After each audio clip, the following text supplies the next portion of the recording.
আরেকটি প্রশ্ন দিয়েছেন, দেবতাদের পূজা করলে কি হয় আর ভগবানের সেবা পূজা করলে কি হয়, কৃপা করে যদি বলেন। সেটা শ্রীমদ্ ভগবদ গীতার মধ্যে আছে, আমরা আলোচনা করেছি প্রথম দিকের পাঠে। যিনি প্রশ্নটা করেছেন তিনি হয়তো প্রথম দিকের পাঠে ছিলেন না। শ্রীমদ্ ভগবদ গীতার 7ম অধ্যায়ে শ্লোক সংখ্যা 21, 22, 23। আপনার ঘরে গীতা আছে, আপনি পড়ে দেখবেন। 7ম অধ্যায় শ্লোক সংখ্যা হচ্ছে 21, 22 আর 23। তাহলে ওখানে কি বলা হয়েছে, যো যো জং জং তনুং ভক্ত শ্রদ্ধায়া চিতুমিচ্ছতি তস্য তস্যা চলং শ্রদ্ধাং তামিব বিদধাম্যহম। যে ভক্ত যে দেবতাকে শ্রদ্ধার সাথে অর্চনা করতে চায়, আমি ওই ভক্তের ওই দেবতার প্রতি অচলা ভক্তি যাতে থাকে তার ব্যবস্থা আমি করি, বিধান আমি করি। তার পরের শ্লোকে বলছেন, সতয়া শ্রদ্ধায়া যুক্ত তস্য আরাধনা মিহতে লভতে চ তত কামান মাঐব বিহিতান হিতান। সেই শ্রদ্ধায় যুক্ত হয়ে সে দেবতাকে ভজন করতে থাকে, একদিন তার কিছু পাওনা হয়ে যায়।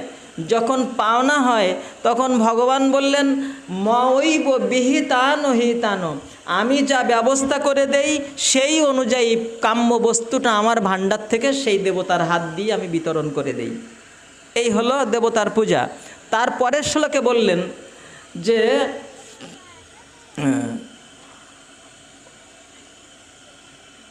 তারপরের শ্লোকে বললেন যে অল্প বুদ্ধি ফলং তেষাং, 7ম অধ্যায়ের 23 নম্বর শ্লোকটা, অন্তবত্তু ফলং তেষাং তদ্ভব অত্যল্প মেদোষাম দেবান দেব যজ জানতি মদ ভক্ত জানতি মামপি।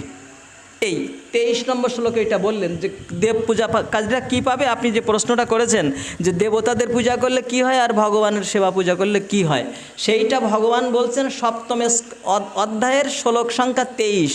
কি বলছেন, অন্তবত্তু ফলং তেষাং তদ্ভব অত্যল্প মেদোষাম। যারা অল্প বুদ্ধি সম্পন্ন তারা ওই দেবতার কাছে এইসব কামনা বাসনা পূরণ করার জন্য ওই দেবতার পুজো করে। বলে বৈষ্ণবরা পুজো করে না? হ্যাঁ করে। ওই যে বৃন্দা দেবীর পূজা করে। কেন পূজা করে? বলে আর কিচ্ছু চায় না, বলে কৃষ্ণ ভক্তি প্রদে দেবী সত্যবত্ত এই নম নম। বলে বৃন্দাবনে গোপকুমারীরা করেছিল? হ্যাঁ করেছিল। ওরা কাত্যায়নী দেবীর পূজা করেছিল। কি চেয়েছিল? বলে কাত্যায়নী মহাদেবী মহাযোগিন্য অধীশ্বরী নন্দ গোপ সুতং দেবী পতিং মে কুরুতে নমঃ।